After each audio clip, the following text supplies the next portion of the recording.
পরে মারিয়াম বোন আপনি আইডি থেকে লিখেছেন ভালোবেসে বিয়ে করলে নাকি দাম্পত্য জীবনে অশান্তি হয়, এটা কতটুকু যুক্তিসঙ্গত?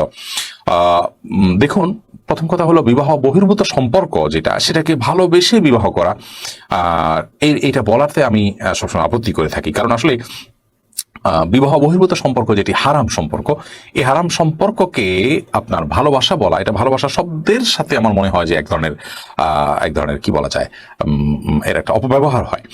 কারণ হলো প্রকৃত ভালোবাসা, একজন নারী একজন পুরুষ তাদের মধ্যে স্বামী স্ত্রী সুলভ যে ভালোবাসা, সেটি বৈবাহিক সম্পর্কের মধ্য দিয়েই কিন্তু প্রতিষ্ঠিত হয়ে থাকে।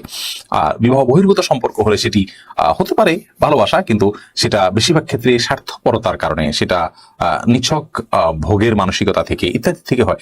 আমি বলছি না যে এর বাইরে নিছক ভালো লাগা থেকে ভালোবাসা হয় না, হয়, কিন্তু সেখানে ঘুরে ফিরে কিন্তু ভোগটা চলে আসে। এই বাস্তবতাকে আমরা পৃথিবীর কোনো মানুষই বোধ হয় অস্বীকার করতে পারবো না।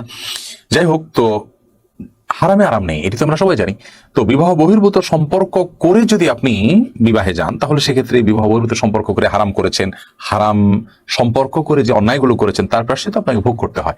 এর মানে এই না যে সবসময় এটি আপনার আবশ্যিক এবং বাধ্যতামূলক হয়ে যায় যে বিবাহ বহির্ভূত সম্পর্ক করে বিয়ে করলেই আপনার তাদের সংসার অশান্তি হয়। তবে এটা ঠিক যে এই ধরনের সম্পর্কগুলো বেশিরভাগ ক্ষেত্রেই আপনার চরম সুখ, যেটা দাম্পত্য জীবনে একজন হালাল এবং আপনার বৈধ উপায়ে সম্পর্ককারী মানুষ পেয়ে থাকে, সেটি থেকে বেশিরভাগ ক্ষেত্রে এরা বঞ্চিত হয়।